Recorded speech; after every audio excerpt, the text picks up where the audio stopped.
The following video is going to teach you how to professionally pack up a client's house when you're on the job.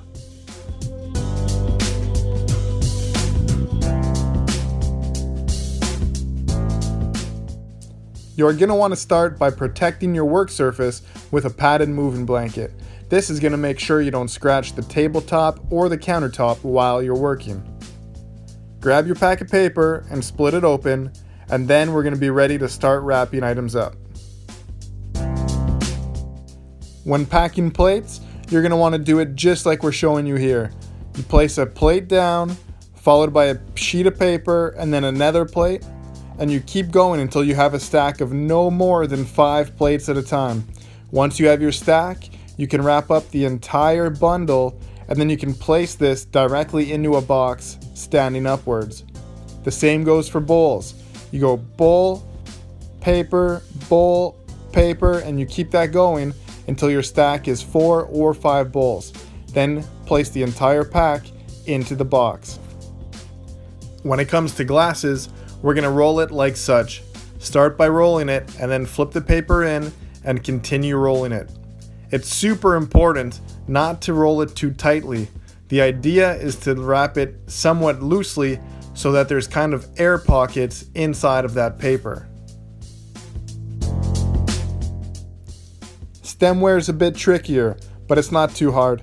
Start by protecting the neck like this with rolled up paper. Then you're going to want to fill the inside of this glass with some crushed up paper so that it'll protect it from any downward pressure. Once you've done that, you can take 1 or 2 sheets of paper and then you roll it like a regular glass. Make sure it's not too tight and that you have a lot of air pockets in there to really protect it when it's in that box. When it comes to cutlery, don't be lazy. Do it the right way. Take a stack of one type of cutlery and bundle it up and roll it. Once that's done, you can do that with the other items as well. Then you take those bundles and you stick them inside of the tray. Once your tray is all filled up, you're going to go ahead and wrap the entire tray in paper and tape it closed like so. The reason you want to do it like that is because you don't want a bunch of clanky stuff inside of your boxes. This way everything's snug and nothing's moving. This is the right way to do it.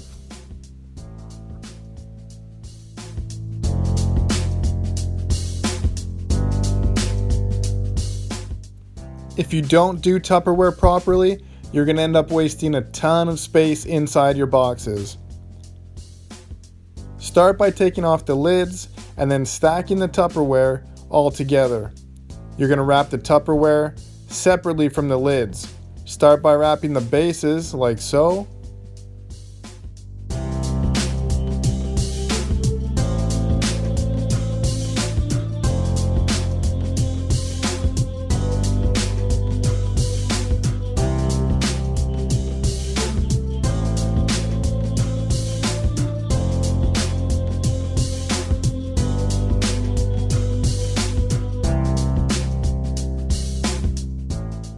Cooking utensils couldn't be easier. Grab a handful, wrap them inside a paper and roll them. If they're sharp, use your common sense and make sure that you have enough paper folded around the sharp end so that it's not going to poke through the paper or stab through the box. That's the only thing you need to think about when you're wrapping these bigger kitchen utensils. Pots and pans are the same concept as bowls and plates. You always want to put at least 1 sheet of paper between the pots and pans though, because oftentimes it's Teflon or a material that you really don't want getting scratched. So it's super important to have at least 1 sheet of paper between each item. Repeat the same idea for pans.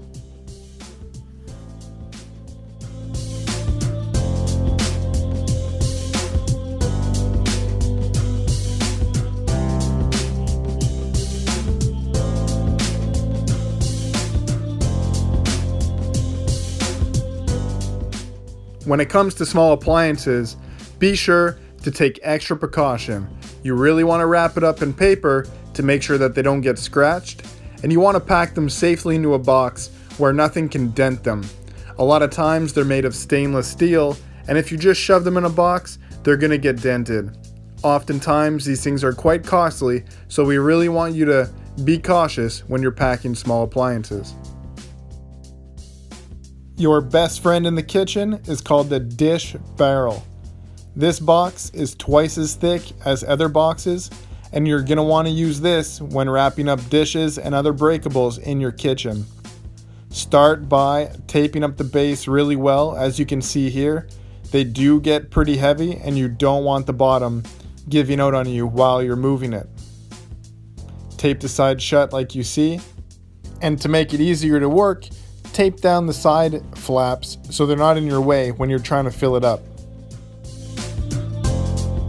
Here's how we load a dish barrel. You're going to want to start by layering the bottom with crush, which is rolled up paper, and you're going to make a whole base of this to offer cushioning for whatever you're going to pack first.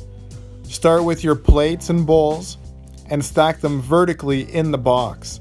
The reason for that is that they're stronger and less likely to break when they're on their side.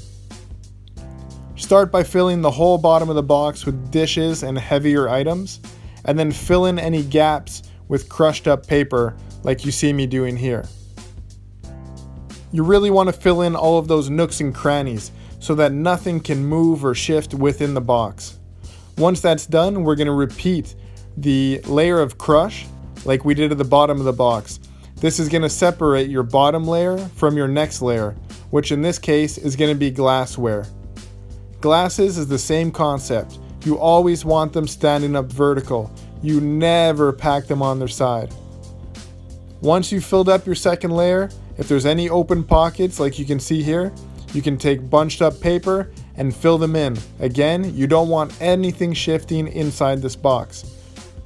Now you're going to repeat more crush, which is going to separate your second from your third layer. By now your box is going to be getting a little bit heavy, so your third layer, you're going to want to keep it light. You can use Tupperwares and other small home appliances which don't weigh very much.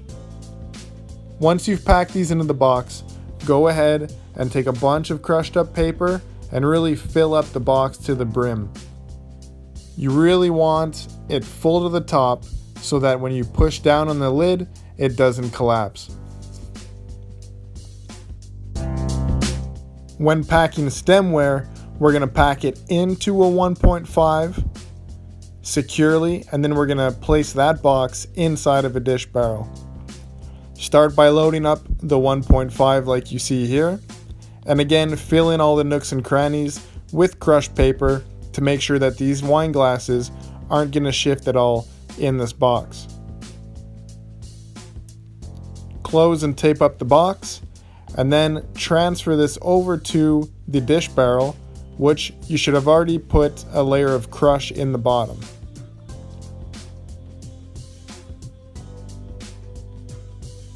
Once it's in there, fill up the sides with crushed paper, and then you're going to do a second layer of crush followed by a second box of stemware.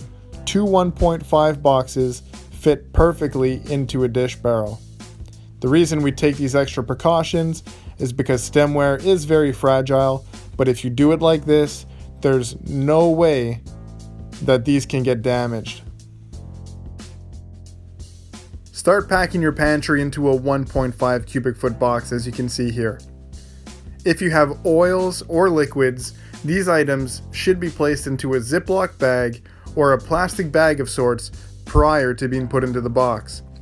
You should then wrap it up in packing paper and place it securely in the box.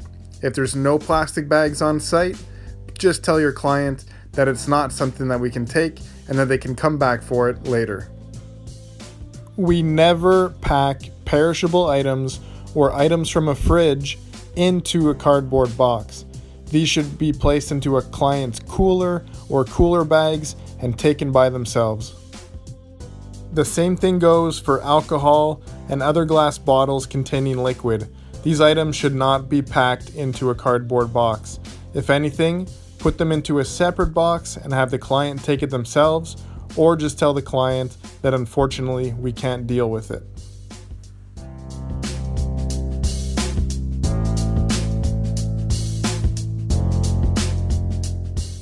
The first thing we're going to show you is how to pack a wardrobe box, which is essentially a portable closet for people's clothes. Start by taping the bottom shut, at least with 3 strands of tape to make sure that it's really firmly, and then go across the other side as well. Next, you're going to flip it over and pull down the front and the sides. Take the metal hanging bar and place it inside the top slots of the box. Remember to put tape on top of the metal part here. 1, to secure it in place, but also because if this slips, it can cut your skin. Start by filling up the bottom with some smaller, lighter items, like small shoes or empty backpacks and bags or pillows. Once you've used the space in the bottom, you can start by hanging clothes directly into the box. You don't want to jam them in, you want them hanging nice and straight so that they don't get wrinkled.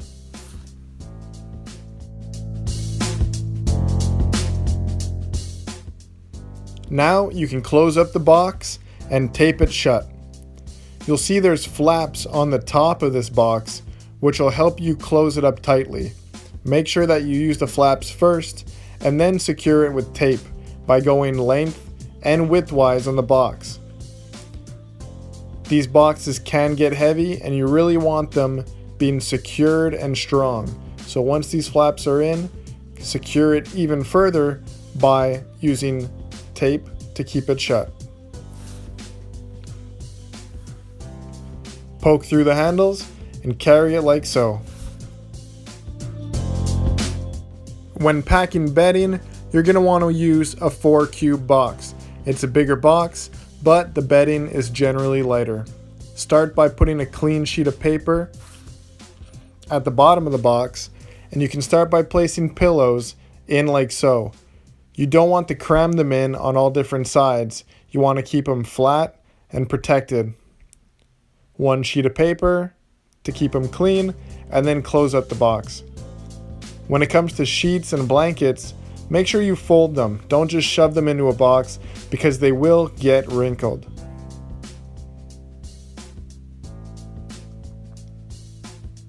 The same thing goes for towels and linens.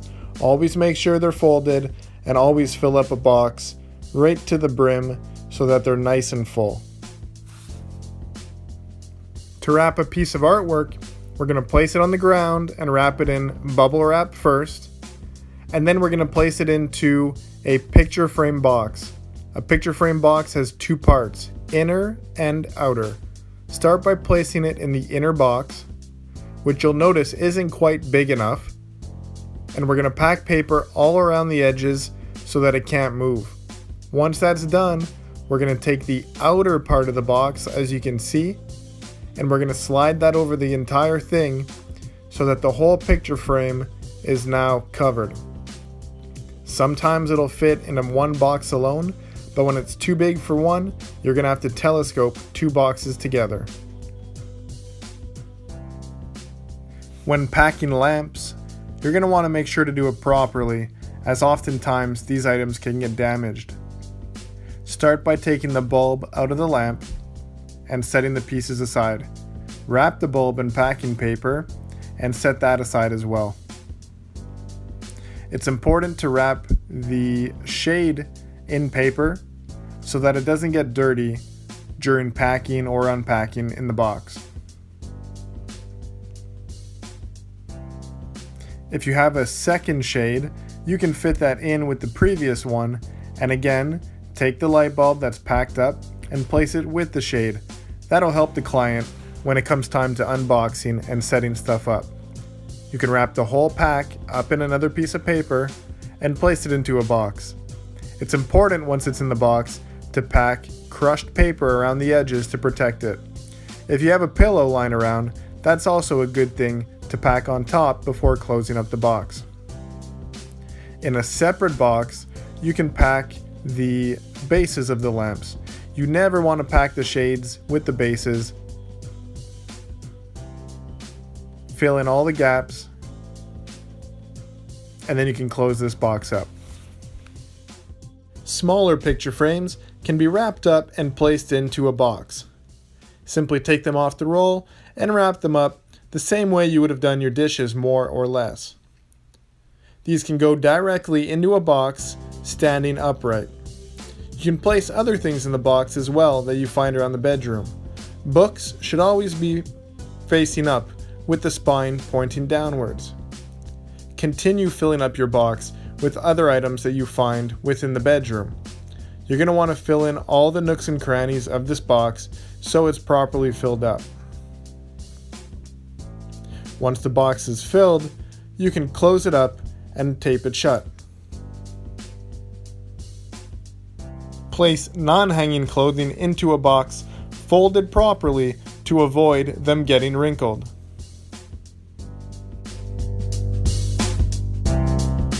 The following non-admissible items may never be packed into boxes.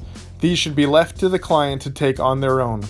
Detergents, cleaning products, Javel water, paints, aerosol cans, lighters, matches, anything like this. Legally, we're not allowed to transport these in our trucks, let alone pack them into boxes for our clients. Next, we're going to show you how to pack items that are much more fragile and require more attention to detail than other everyday things. For example, this statue, you're going to want to pack the space between her arms with packing paper prior to wrapping it up. Place it in bubble wrap, tape it shut, and set it aside. This glass horse, for example, is extremely fragile. You want to start by placing it in bubble wrap, and once that's done, you're going to place it in a lot of packing paper. Take multiple sheets, wrap it in these, and once your first bundle is done, we're going to take an extra precaution and wrap it in another piece of paper. You really want it well protected so that nothing can crush it in the box.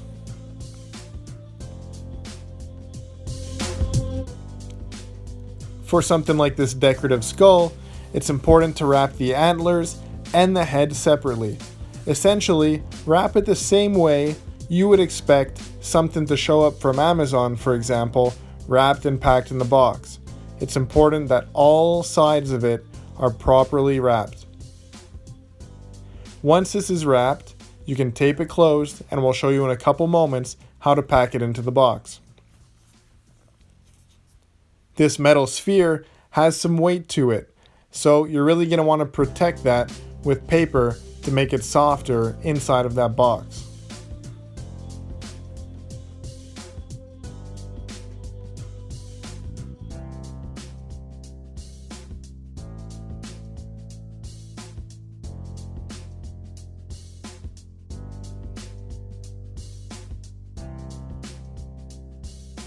When wrapping this globe, start by rolling paper like this and wrapping it so you can protect the neck on its own. Once that's done, you can go ahead and wrap the entire globe up in packing paper. Again, use more paper than you think you need. Paper isn't expensive, but it goes a long way in protecting these items prior to being loaded into a box.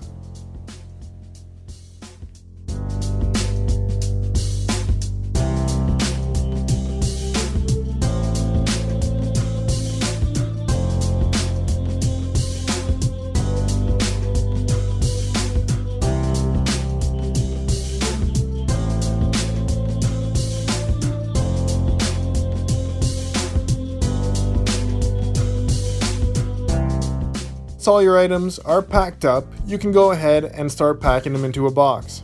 As you see here, we have a 2-cube already lined with crushed paper. The glass horse fits nicely there. The sphere fits nicely beside it without putting any pressure on the glass horse. The silver bowl tucks in right there neatly, again without putting any pressure. And if you want to put something light on top, you can go ahead, put a little bit of paper in between, and then load it up with the globe. fill in all the nooks and crannies with bunched up and crushed paper to offer lots of protection to these items inside the box. Super important to really load the top up with paper so that even if you put pressure on the lid, nothing will crush inside the box. For something very fragile, like the decorative skull, you're going to want to put that in a box on its own. Fill the box with crushed paper, place it in, and stuff all the way around it with other pieces of crushed paper.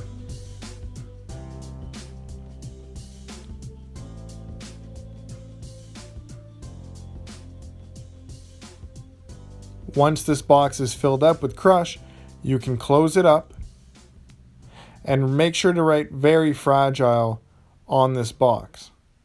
Once it's taped up, we're going to take this box and place it inside of a dish barrel the same way that we showed you how to do stemware earlier in this video. When it comes to the statue that we've wrapped up, we're going to place this into a 2 cubic foot box at first. As you can see, we're going to attempt to put crush around the statue to protect it. However, we're starting to notice that perhaps it's a little bit too big for this box and that we're unable to get crush inside and around it. So, don't force it and don't jam it in the box. Switch out your 2 cube box for a bigger 4 cube box, which will have plenty of space for the statue. If you have other items like pillows lined around in the kitchen, it's a great opportunity to use them to help protect this item in the box. Essentially, you're packing the pillows at the same time, but offering lots of safety for the statue. The other areas can be filled in with crush to make sure that it's fully packed and protected in the box. That's about all we're going to show you today when it comes to packing up the house. If you have any questions about anything else, please do not hesitate to ask us.